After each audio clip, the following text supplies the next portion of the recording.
There are whispers in the vaults of old families. Lessons passed down not in books, but in silence. Rules that built empires while others beg for crumbs.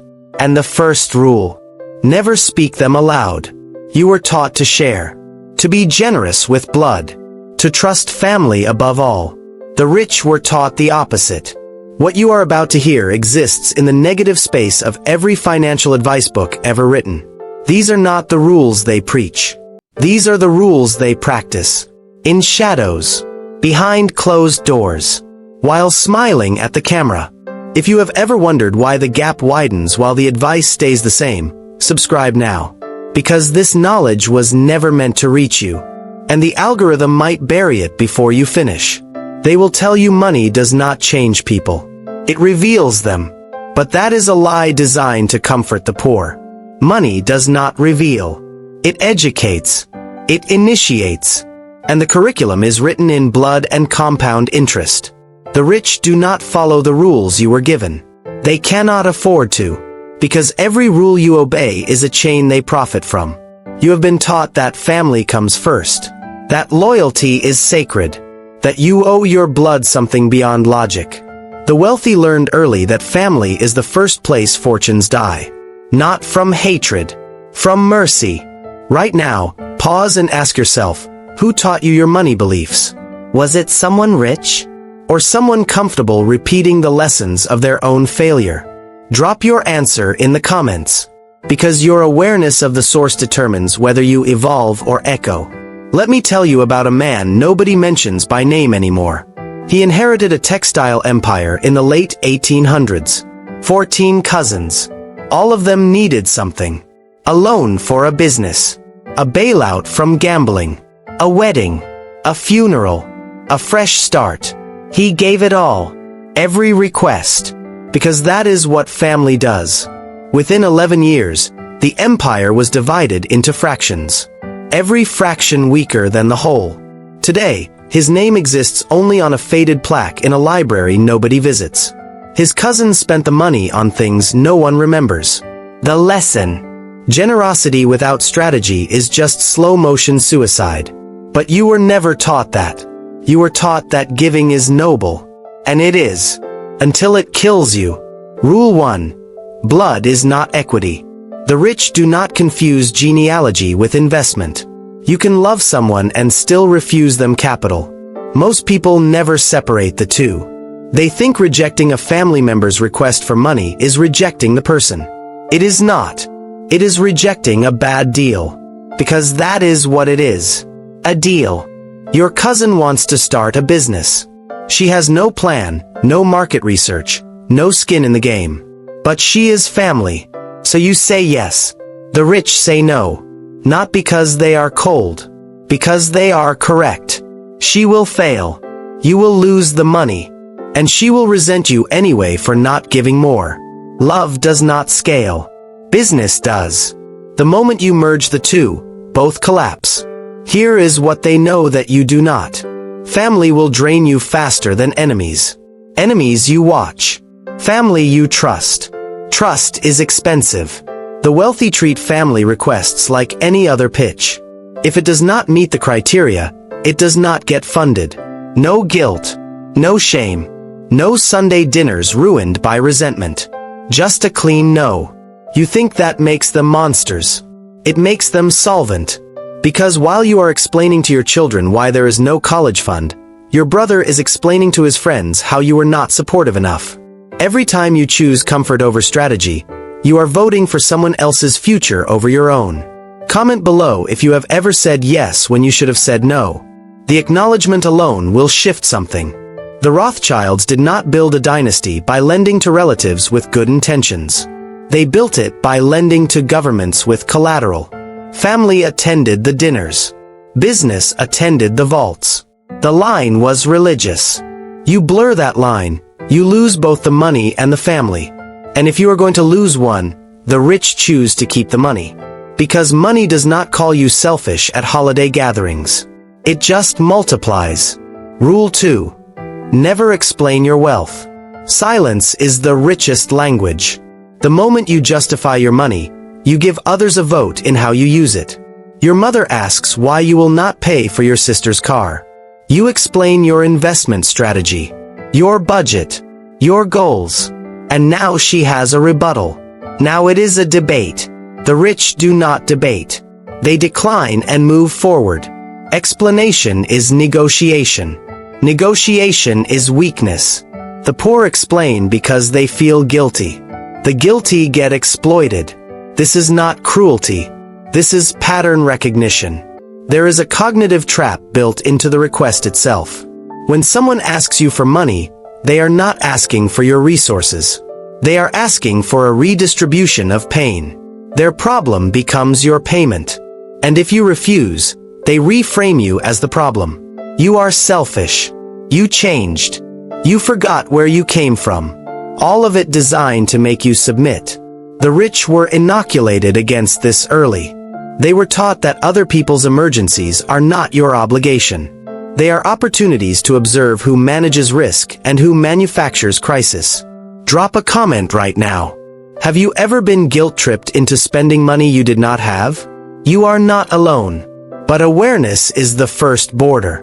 When someone demands to know why you will not help, what they are really demanding is control. Control of your resources. Control of your priorities. Control of the narrative.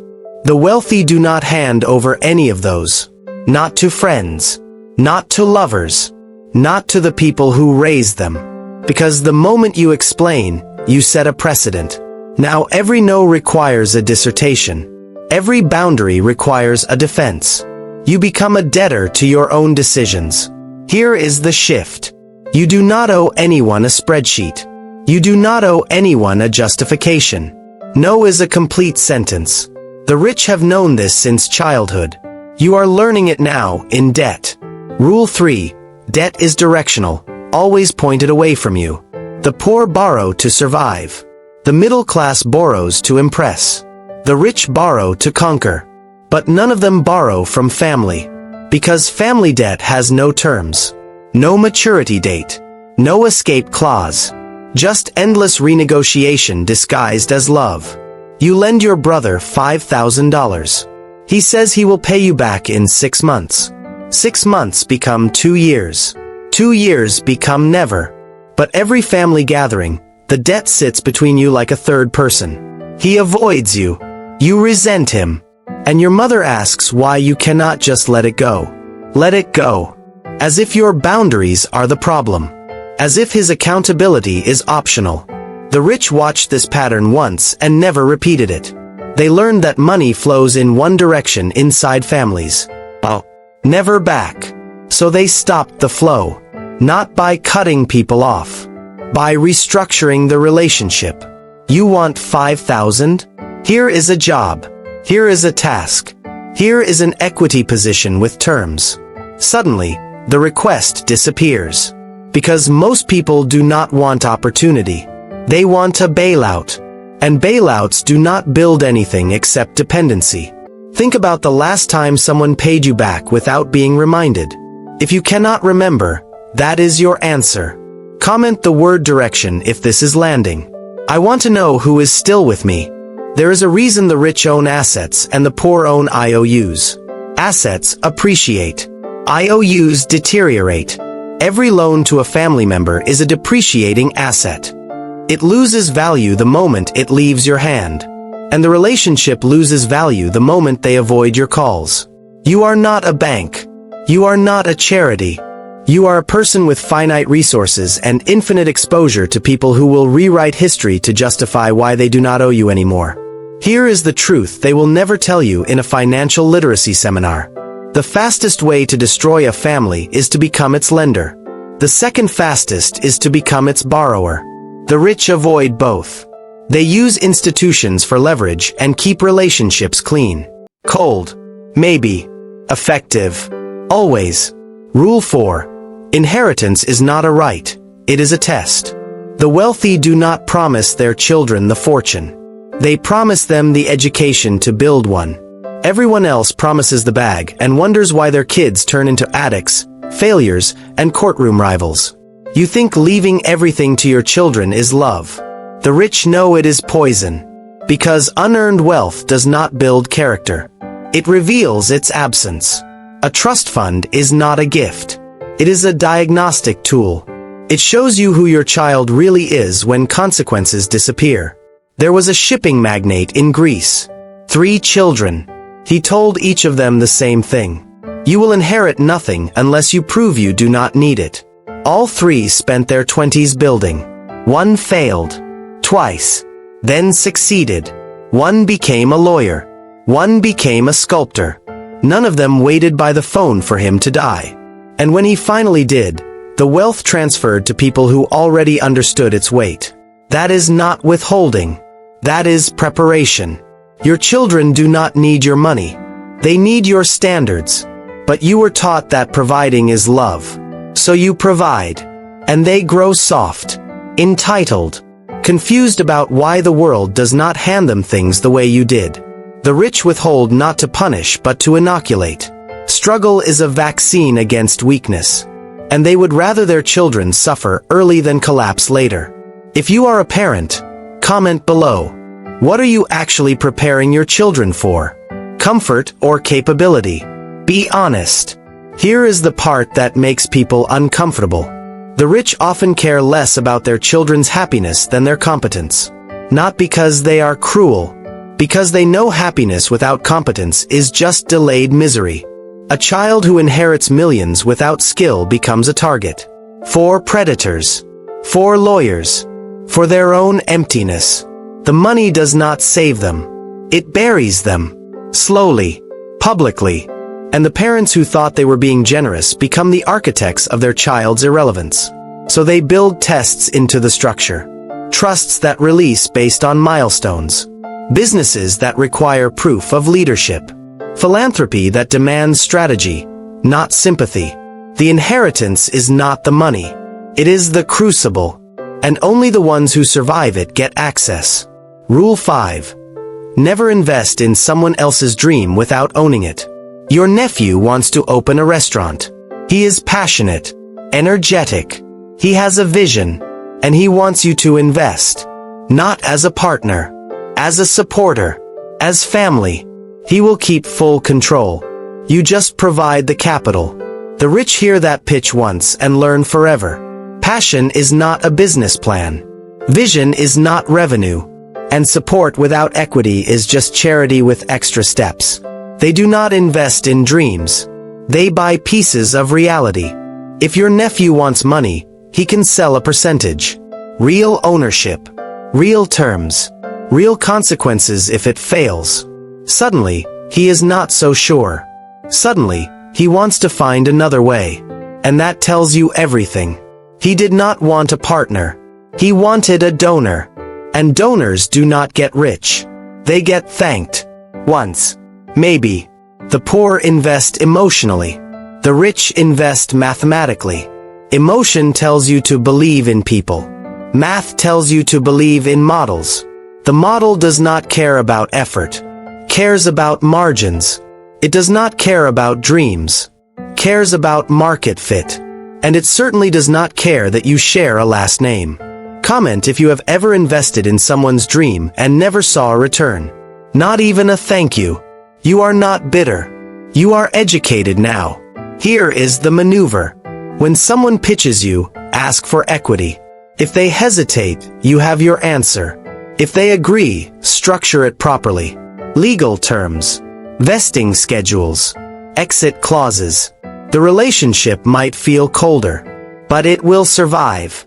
Because the money is no longer a favor. It is a transaction. And transactions have clarity. Favors have resentment. The Medicis did not fund the Renaissance out of kindness.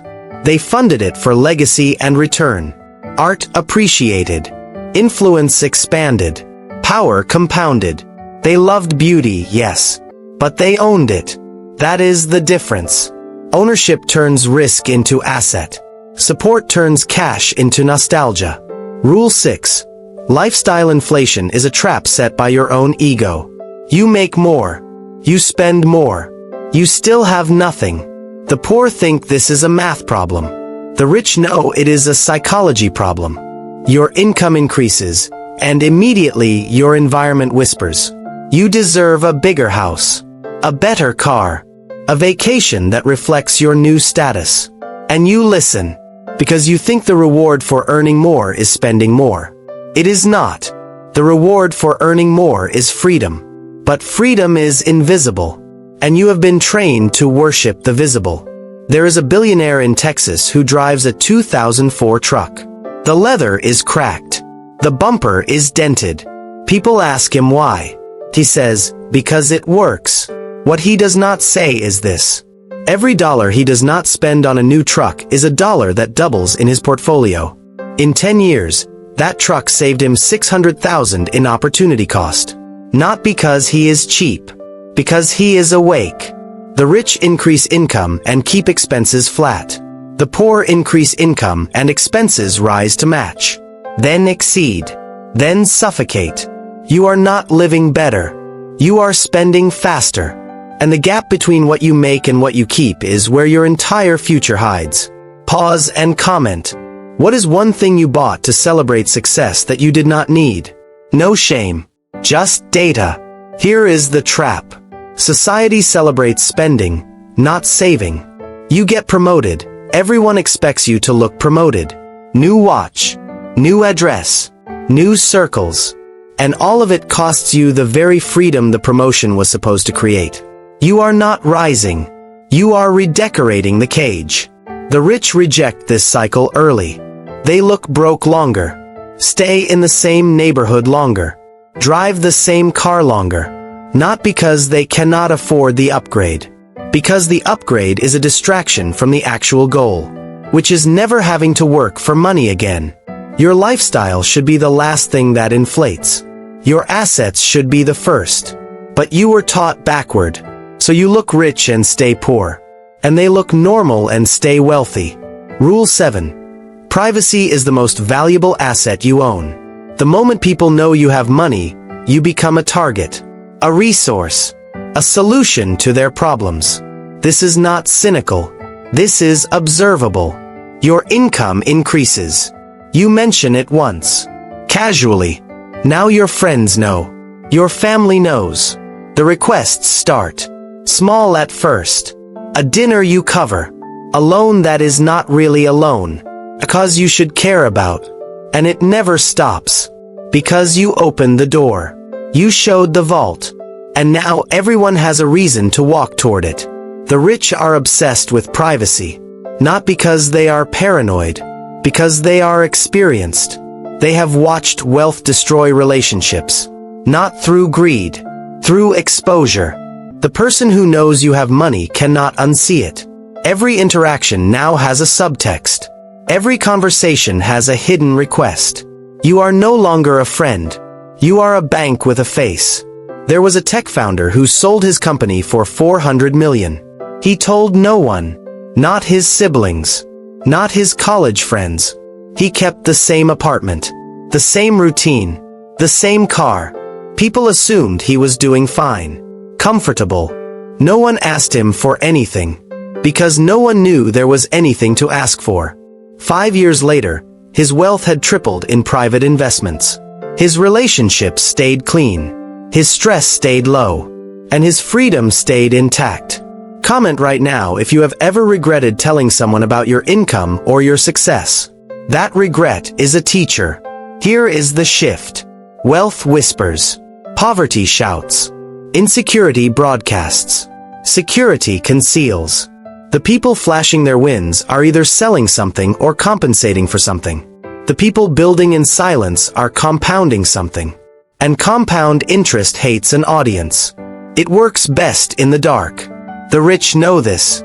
They do not post the win. They post the sunset. They do not announce the sale. They announce the vacation. Misdirection is not deception. It is protection. You do not owe anyone a financial update. You do not owe anyone transparency into your accounts. The moment you provide it, you convert relationships into negotiations.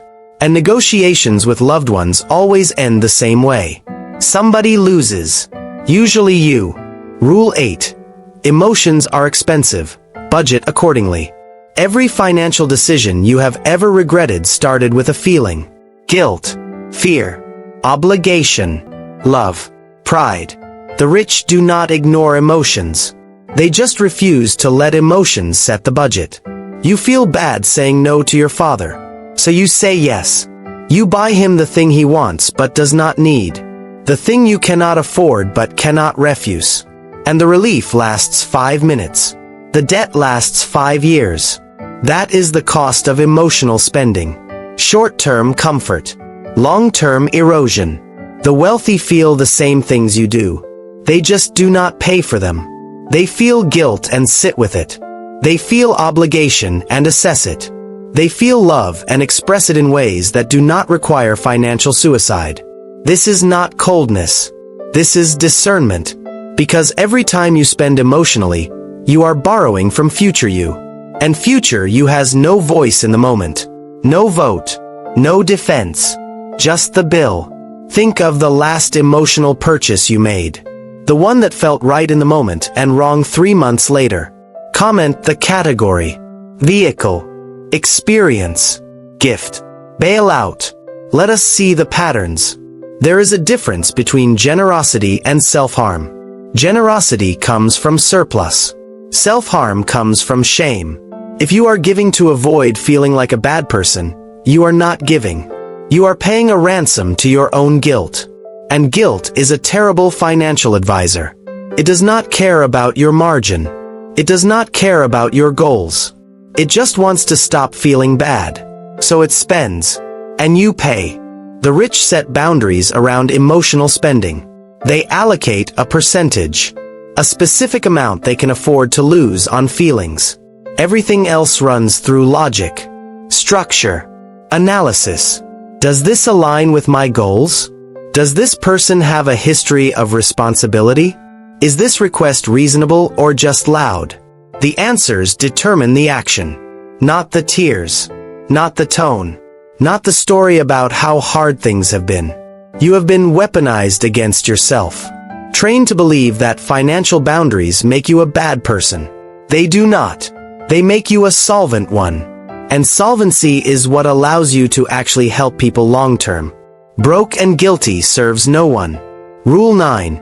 Protect the source, not the outcome. The poor protect their possessions. The rich protect their cash flow. You buy a house and insure the house. They buy a business and insure the revenue model. You worry about the car getting stolen. They worry about the income stream getting disrupted. It is a completely different orientation. You are guarding what you have. They are guarding what produces what they have. And that is why they rebuild faster. Because the source was never touched. Your uncle gets sick. The family takes up a collection. You contribute. Everyone contributes. The bill gets paid. 2 months later, another crisis. Another collection. And you are still contributing. Because you are focused on the outcome. Solving the problem. The rich focus on the source. Why does this keep happening? Is there a structural issue? A decision pattern? A lack of insurance or planning? And if the answer is yes, they address that. Not with a check. With a boundary. Or a referral. Or a hard conversation no one else wants to have. Here is the question you have not asked yet. What happens when the source of your wealth gets tired? When you get injured, burned out, bored, or obsolete? If your income depends entirely on your time, you do not have an asset. You have a liability with a smile. The rich separate themselves from the source as quickly as possible. They build systems, hire teams, automate, invest, remove their own fragility from the equation. Comment this. Do you own your income, or does your income own you? Answer it honestly. There was a doctor who worked 70 hours a week, made 6 figures, saved nothing, because every time he had margin, someone needed something. His mother, his brother, his ex-wife, his church, and he gave, because he could always work more, until he could not. Cancer, stage 3. And suddenly the source was gone. The people he supported did not become his support. They became quiet, distant, confused about why he could not help anymore. He survived the cancer, but he never forgot the lesson. The source is sacred. Protect it first. Everything else is noise. You are not responsible for every outcome in your circle. You are responsible for maintaining your ability to produce. That is not selfish. That is sustainable. And sustainability is the only way generosity becomes a legacy instead of a regret. Rule 10. The word no is a wealth-building tool. The rich say no more in a month than most people say in a year. No to requests. No to opportunities. No to distractions. No to guilt. No to social pressure. And every no is a yes to something bigger. You think saying yes makes you kind. It makes you available. And availability without strategy is just drift. The people who cannot say no do not have priorities. They have reactions. And reactions do not compound. Your sister asks you to co-sign a loan. You hesitate. She pushes. You love her. You say yes. The loan defaults. Your credit tanks. She apologizes. Maybe. Your financial future adjusts to her decision. Definitely. One yes. Years of consequence. The rich hear the same request and say no in under 3 seconds. Not because they do not love their sister. Because they love their boundary more. Here is what no actually does. It builds a reputation. People stop asking you for things you will not give. They stop testing. Stop negotiating. Stop assuming. And the ones who drift away because you set a limit? They were never there for you. They were there for access. Let them go. The space they leave becomes room for people who do not need you to be weak to love you. Comment the word no if you are ready to start using it like the rich do. Let me see who is serious. There is a concept the wealthy teach their children early. Every yes costs you twice. Once in resources. Once in precedent. Because the person you say yes to will return. With a bigger request. A harder situation. And the expectation that you will deliver again. You are not helping. You are training. Training people to see you as the solution to problems they should solve themselves. And that is not love. That is codependency with a credit score. No is not rejection. It is redirection. It tells people to find another way. To grow capacity. To face their own consequences. And consequences are the only real teacher. You rob people of that when you say yes too quickly. You think you are saving them. You are stalling them. And yourself. The rich understand that every no protects a future yes that actually matters. They are not saying no to everything. They are saying no to anything that does not align. And alignment is the difference between wealth and exhaustion. Rule 11. Leverage other people's time, never your own equity. Time is the only asset you cannot rebuild. The rich know this at a cellular level. So they buy it, rent it, negotiate for it. But they never trade their equity for it. You work overtime to help your cousin move. To cover a shift for a friend. To manage your parents' finances because they never learned. And every hour you spend there is an hour you do not spend building. The math is brutal. Your time goes to their problem. Their problem does not pay you. You get gratitude. Maybe. You lose momentum. Definitely. The rich do not mow their own lawns. Not because they are lazy. Because their hour is worth more than the cost of the service. You mow your lawn to save $40 and lose 3 hours. They pay $40 and spend 3 hours earning $4,000. That is not privilege. That is math. And math does not care about your work ethic. It cares about your allocation. Here is the inversion. Your family expects your time because they do not value it the way you should. To them, you are free labor. To you, you should be exponential leverage. Every hour you give away for free is an hour you could have spent writing, building, investing, learning, connecting, compounding. The opportunity cost is invisible. So you ignore it. The rich make it visible. They assign a number to their time. And anything below that number gets delegated or deleted. What is your time worth per hour? If you do not know, comment and guess. Because if you do not know, someone else is setting the price. And it is always lower than it should be. There was a consultant who charged $800 an hour. His brother asked him to help remodel a kitchen. For free. Family rate. The consultant did the math. 40 hours of work. $32,000 in opportunity cost. He offered to pay for a contractor instead. $4,000. The brother was offended. Said he was too good for family now. The consultant said no. I am too expensive for free. The brother did not understand. But the consultant's business doubled that year. Because he protected his time like the asset it was. You are not required to donate your scarcest resource to people who waste theirs. That is not cold. That is clarity. And clarity is the cost of entry to wealth. Rule 12. Build in secret, reveal in completion. The rich do not announce the plan. They unveil the result. You tell your family you are starting a business. They list every reason it will fail. Every risk. Every person who tried and lost. Their fear becomes your atmosphere. And atmosphere determines altitude. The wealthy learn to go silent during construction. Not because they are ashamed. Because they are focused. And focus cannot survive an audience of doubters. Every time you share a fragile idea with someone not equipped to protect it, you damage it. Their skepticism becomes your self-doubt. Their questions become your hesitation. And your hesitation becomes your excuse. The rich skip this entire cycle. They build behind closed doors.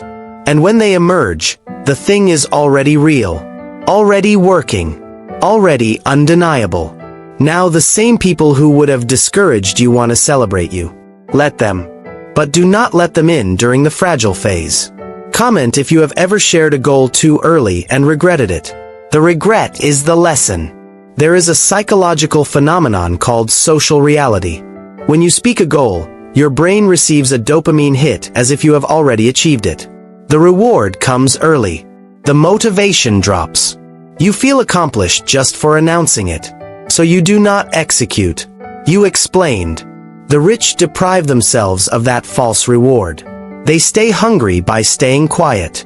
The only proof they allow is progress. And progress does not need applause. It needs repetition. Your family does not need to know you are writing a book until the book is published. They do not need to know you are saving until you have 6 months of runway. They do not need to know you are investing until the portfolio is positive. Premature disclosure is a tax on momentum. And momentum is the most fragile stage of any transformation. Build in the dark. Launch in the light. Let the work speak before you do. Rule 13. Money does not solve broken systems. It amplifies them. You give your brother money to pay rent. He pays it. Then he is short again next month. And the next. And the next. You are not helping him. You are funding his dysfunction. The rich see this immediately. They do not ask what someone needs. They ask why they need it. And if the answer is a pattern, they do not write the check. They address the pattern. Or walk away. Because money into a broken system is not charity. It is gasoline on a fire. Most people are not broke because of circumstances. They are broke because of decisions. Repeated decisions. And if you fund the person without changing the decision structure, you just become part of the cycle. The rich refuse that role. They will fund education, systems, accountability, but they will not fund chaos and call it love. Here is the test. If you gave this person $10,000, would their life improve? Or would they just have 10,000 more reasons to avoid changing? If the answer is the latter, the answer is no. You are not being cruel. You are being accurate. Comment if you have ever tried to help someone who stayed stuck no matter what you gave. You are not the problem. The system is. There was a mother who kept bailing out her son. Rent, bills, legal fees. 4 years.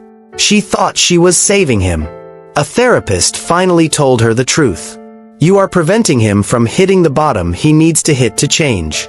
Every time you catch him, you reset the lesson. She stopped. He spiraled. Then he stabilized. Then he grew. 5 years later, he thanked her for stopping, not for starting. Money is an amplifier. It makes good systems great and bad systems catastrophic. If you do not see evidence of a functional system, do not add capital. Add boundaries. Add questions. Add space. Let the discomfort do the teaching you cannot. Rule 14. Never let gratitude become guilt. Someone does something for you. Now you owe them. Forever. That is the transaction you agreed to without reading the terms. And it is a trap. Gratitude is natural. Guilt is a weapon. And the moment someone turns your gratitude into an obligation, they are no longer giving. They are investing. In control. The rich recognize this maneuver instantly. They thank people. Genuinely. But they do not let thanks become leverage. Your parents helped you once. With college. With a car. With rent when you were young. And now, decades later, every boundary you set is met with the same response. After all we did for you. That is not gratitude. That is debt reframed as morality. And it will drain you until you name it. Here is the distinction. A gift has no strings. A loan has terms. If someone gives you something and then uses it to control you, it was never a gift. It was a down payment on your compliance. The rich do not accept those terms. They would rather struggle alone than owe someone their autonomy. Comment if someone in your life has ever used a past favor to manipulate a current decision. You are not imagining it. There is a billionaire who refused his father's money in his 20s. His father was insulted, but the son knew, if I take it, I will owe him every decision I make for the rest of his life. He started from zero, built slowly, and when his father passed, there was grief, but no guilt, no unpaid emotional debt. No years of decisions made to satisfy a ghost. That is freedom. And freedom costs more up front. But it pays forever. Gratitude should make you kind, not captive. The moment it becomes captive, it stops being gratitude. It becomes a chain. And chains do not care how gold they look. Rule 15. Wealth is not what you make, it is what you keep from everyone. You earn it. You save it. You invest it, and then everyone you love lines up to explain why you should release it. For fairness, for unity, for love. And if you protect it, you are the villain. This is the final rule. The hardest one. The one that costs friendships and dinner invitations. Wealth is not what you make. It is what you defend. From noise. From need. From the people who love you enough to bleed you dry without noticing. The rich are not richer because they earn more. They are richer because they keep more. And keeping requires something most people cannot sustain. The ability to be misunderstood. To be called selfish. To be excluded. And to keep building anyway. You want to be loved. They want to be free. And in that choice, the entire gap is explained. Your family will tell you that money changes people. They are right. It does. It changes you from someone they can control into someone they cannot. And they will hate that transition. Not because you became worse. Because they lost access. And access to most people feels like love. The rich know the difference. If you have made it this far, subscribe. Because you are not like most people. Most people left when it got uncomfortable. You stayed. That is the difference between who learns the rules and who keeps funding everyone else's life. There is no final story that makes this easier. No parable that makes the medicine sweet. The truth is sharp. The rich obey different rules because they paid attention to what the common rules cost. They watched people work hard and stay broke. Give generously and die exhausted. Love deeply and lose everything. And they chose a different path. Not because they are heartless, because they are awake. You were raised to believe that wealth and morality cannot coexist. That to be good, you must be generous to the point of self-destruction. The rich were raised to believe that morality without sustainability is just performance. And performance does not feed your children, does not fund your vision, does not protect you when the people you gave everything to forget your name. These 15 rules will make you uncomfortable. They should. Comfort is what kept you where you are. Discomfort is the border crossing. And on the other side is not greed. It is not cruelty. It is clarity. The clarity to see that you are not responsible for every person who shares your blood. You are responsible for stewarding your own resource so well that you become a source, not a reservoir everyone drains. The rich do not abandon family. They restructure the relationship. They do not refuse to give. They refuse to give in ways that destroy. They do not hoard wealth. They protect it from the entropy of mismanagement, guilt, and the belief that suffering together is more noble than building alone. You can hate these rules, or you can use them, but you cannot ignore them and expect a different result. The game is already being played, and the people winning it are not following the advice you were given. They are following the rules you just read. So here is the final question. The one only you can answer. Will you keep playing by the rules that keep you broke? Or will you adopt the rules that make you dangerous? Comment your decision. Not for me. For you. Because the moment you declare it, something in you shifts. The old guilt loses voltage. The new boundary gains weight. And slowly, quietly, you stop being the person everyone takes from. And you become the person no one can touch. The vault is open. You have seen inside. What you do next determines whether you were just curious or actually ready. Subscribe if you are ready. Ignore if you are comfortable. But do not pretend you did not know. You know now. And knowing changes everything. This is not the end. This is the initiation.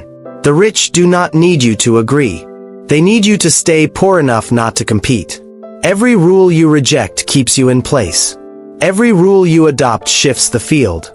And the field is tilting toward those who understand that money is not the root of evil. Guilt is. Obligation without boundary is. Generosity without strategy is. Money is just a tool. And tools do not care about your feelings. They care about your competence. Get competent. Get ruthless about your priorities. Get comfortable being misunderstood by people who never built anything. And watch what happens. You were not supposed to find this, but you did. Now the question is whether you apply it, or whether you file it under interesting and return to the patterns that keep you managed. The rich are counting on the latter. Prove them wrong.